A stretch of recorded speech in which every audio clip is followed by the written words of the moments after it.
Luke is something else, able to fall asleep at the snap of a finger and remain there in peaceful slumber until it's time to get up. He's like a light switch, off or on, awake or asleep, nothing in between. I envy him. He doesn't lie awake worrying about things like I do. I shiver, visualizing the crippler as I listen to Carl drive off down the hill. Absently, I anticipate the screech of brake pad rivets scraping against pitted and scarred metal drums. I hear fingernails on a chalkboard, and I feel it in my teeth when Carl halts for the stop sign at the bottom of the hill. Luke stirs not, and except for his rhythmic wheezing, the night reclaims its calm, which ushers the return of my worried state of mind. Irritated, lonely, I flip my pillow over to the cool side and lay my head back down. I close my eyes knowing there isn't enough time left to go back to sleep. Tossing and turning, listening to the quiet, I struggle in vain not to think about the crippler. My mind swirls, searching for options that do not exist. I have to go through with it. I have to be a man and not back down. But a larger dread, one bigger and far heavier than my immediate dilemma, has left me as weakened and tired as a fish slowly being starved of oxygen. Keep swimming, or you'll sink to the bottom and never come up. Things will get better.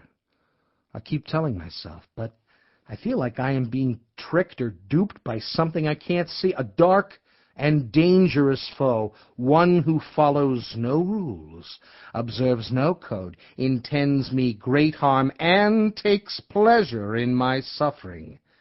Playing upon my fears, the invisible darkness is slowly sapping my essence. It is a bad way to live, looking over your shoulder all the time. I wish I had someone to talk to. I have questions, lots of questions. Who am I? Why am I here? Can you hear me? Please, I need answers. I can't stand it any longer. Distracted, I get up and dress as quietly as possible, not daring to wake our mother, Lucinda, whom we regard with careful unease even when she is awake, on account of her being sad or angry ever since our baby brother Matthew died. Some nights I awaken to hear Lucinda crying in her room. I lie there and listen until my heart hurts so bad for her I tiptoe down the hall to her room and tap on her door. She never lets me in. "Go back to bed," is all she ever says. And I feel my dangerous foe pulling me a little further into the darkness. Fully dressed, I am ready, but it is still too early to head out. For a while I just sit on my bed and watch Luke sleep. I do that a lot, just watch him sleep. Hearing him breathing comforts me. Over and over I tell myself, he won't stop breathing. The waiting gets to me, and I reach over and gently shake Luke's arm. "I'm already awake, you big donkey," he says, grinning, and I feel 1,000% better. "Come on, Luke, hurry up. Keep your shirt on. I can't find my other tennis shoe." With one leg already hanging out of the bedroom window, I wave for him to follow. "Mac probably got your shoe again. Come on. I bet we'll find it in the garage."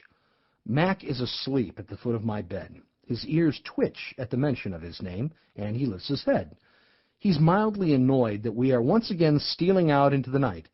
It's 2 o'clock in the morning. Mac knows better than to bark, though. We do this kind of stealthy night crawling all the time. Depending on his mood, Mac sometimes joins us on our nocturnal adventures. On this particular night, he opts to break the triad. Mac is very smart. He understands the concepts of culpability, accessory, and accomplice better than I do. I think he knows when we are up to no good. Besides, he manages to get himself into plenty of trouble without tagging along with us. Luke complains while he hops across the dew-covered lawn on one shoe. "Darn grass is wet." I love him and all.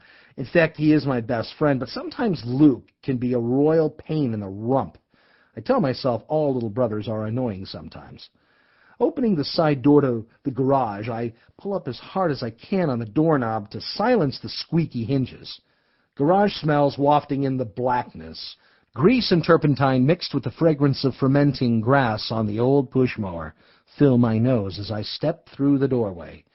I flick on my Flash Gordon flashlight and scan the oil-stained floor, then smile when I spot Luke's shoe lying next to Betsy's front wheel. "Like I told you, Red, there it is." Luke balks, begrudging my intuitive powers. "You think you're so darn smart, Wade. How come you're not on Ed Sullivan?" I am convinced Luke must be half Minabird. The way he mimics Lucinda can sometimes drive me up the wall. "Maybe I'll be on TV someday." I jerk his brand-new Los Angeles Dodgers cap down over his eyes, and he swings at me in the dark, missing as usual. I pick up his errant sneaker, pooch out my mouth, plant my free hand on my hip, and try my best to sound like Ed Sullivan. "Tonight, ladies and gentlemen, we have a really, really, really big shoe." "You don't even sound like him." "Put on your darn shoe and let's get going. They're probably already waiting for us."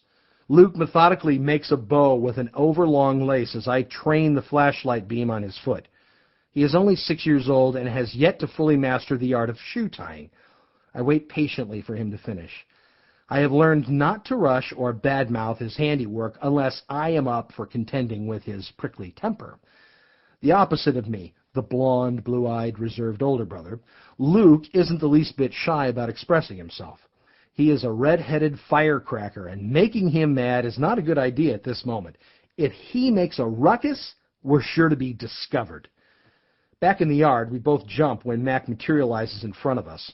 He whines a little, as if to warn us not to go, then disappears into the inky black behind the garage. "Darn dog, he's just going to do his duty." "Shh, Luke, you wake Lucinda, and I'll tan you good, right after she tans the both of us." He swings at me again. Luke is quick to make judgmental or disparaging remarks about Mac. It is his way of clarifying his own position in the pecking order. I understand. But the fact is, Mac, being the beneficiary of the best genes of the German Shepherd and Doberman Pinscher breeds, can make a snack out of little Luke any time he cares to. Fortunately for Luke and me, Mac loves us more than almost anything. We're risking the skin off our behinds this night because I ran my mouth off. An unusual behavior for me. I suppose it's not a bad thing to make bold and daring statements to an audience of admiring fellow daredevils, but it's not a good idea to do it in the middle of a crowded schoolyard when Guillermo Francisco Torres Smith, Gooey for short, is standing right in front of you. Gooey is 9, a year older than me, and does not like the fact that I am a better cardboard slider than he is. He also carries a grudge against me for letting him take the blame for the green dye that mysteriously ended up in the Highland Park public pool last summer. It wasn't enough for me to be the humble champion cardboard slider of Billy Goat Hill. No, I had to be prideful and brag that I could take the crippler from top to bottom in the dark. "Is that so?" Gooey had chided, challenging my outlandish claim. Instantly I knew that I messed up. Clamps of unease gripped my shoulders, and I cleared my throat. "Yes, that is so, Gooey." He grinned. "Well now, let me get this straight. You're actually claiming you can run the crippler in the dark?" "You heard me." I gave him a look that implored him not to push it any further. That was all he needed to drop the hammer. He flashed a meaner grin. "So, for all these witnesses to hear, you are promising to run the crippler in the dark? Is that right?" "Yep." "Well then, Wade Parker, Mr. Big Shot Fancy Pants Champion Cardboard Slider, how about tonight then? Say at about 2:15 or so? It should be quite a show. Maybe we can sell some tickets."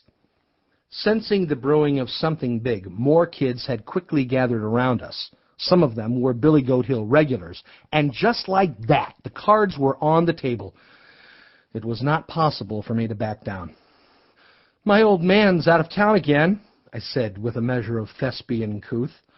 2:15 shouldn't be any problem at all." "You are poco loco, man." My own words had pricked at a raw corner of my heart.